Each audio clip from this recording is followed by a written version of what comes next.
Hey YouTube, it's been a long time. I'm really excited.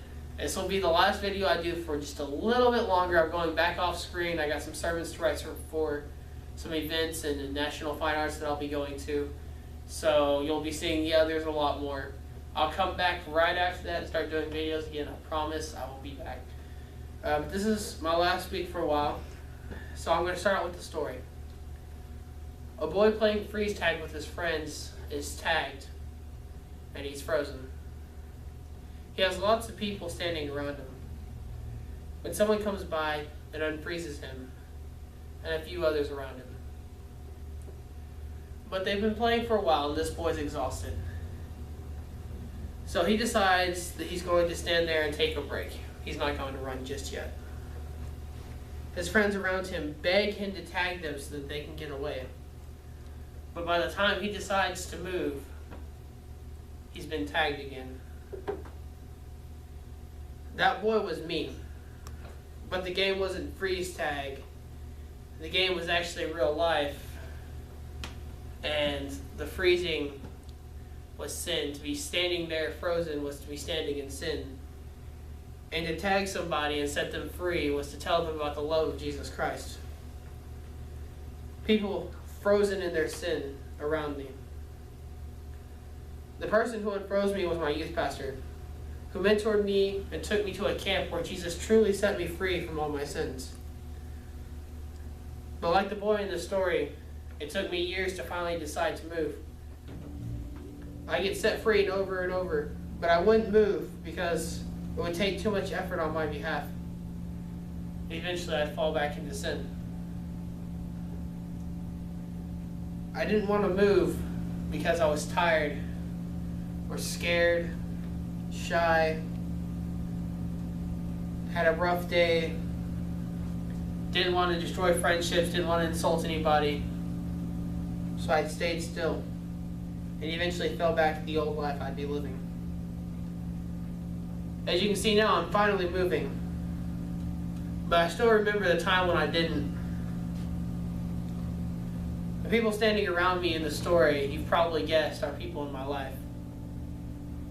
But for me, they're more than just people in my life. They're also faces of people and names that forever haunt me because I never took the time to say anything.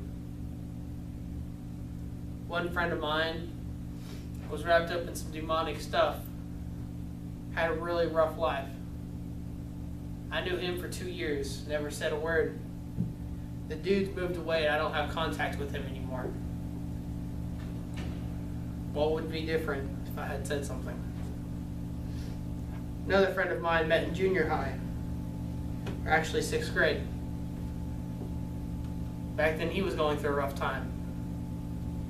Took him to church once, didn't really talk much after that. Dude went to a different junior high, met him back in high school. He's wrapped up in science and won't accept the things of God.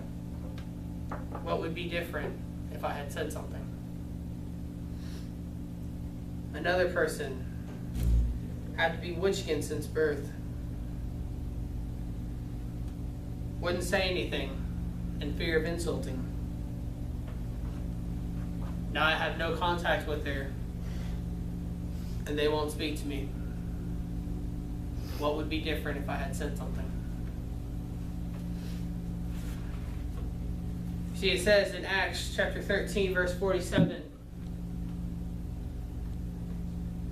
"For this is what the Lord has commanded us.